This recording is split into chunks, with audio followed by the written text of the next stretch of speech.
En 2014, Inès et Anaïs héritent du parc animalier privé de leur père, à Saint-Alban. C'est le début des premiers ennuis administratifs. 2 espèces exotiques posent problème, les 7 émeus et les 2 nandous, considérés comme dangereux aux yeux de l'État français. Le service de protection des populations du département les oblige à se mettre en règle, sous peine de fermer le site.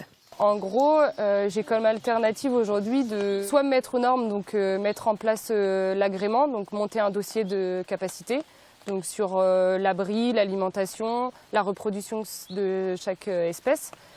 Et en plus de ça, mettre aux normes le parc, donc avec une double clôture, donc pour un coût de 20 000 €. Ou sinon, j'ai l'alternative de trouver à placer les animaux, donc dans des zoos ou des parcs qui ont déjà l'agrément. Les 2 sœurs manquent de temps et d'argent. Elles se démènent alors pour pouvoir placer les émeus et les nandous. 2 ans de recherche infructueuse. Moi, j'ai appelé plusieurs zoos dans le coin et dans toute la France, ainsi que des élevages.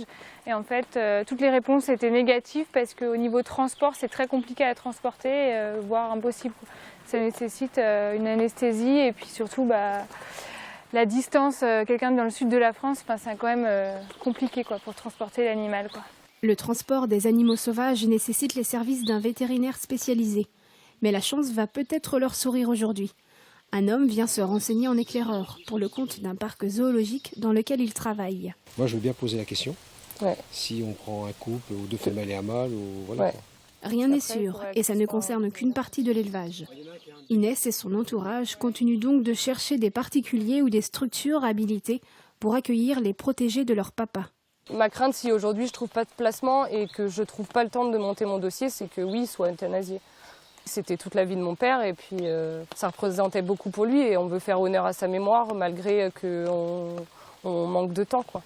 La préfecture leur a laissé jusqu'au mois de septembre pour trouver une solution.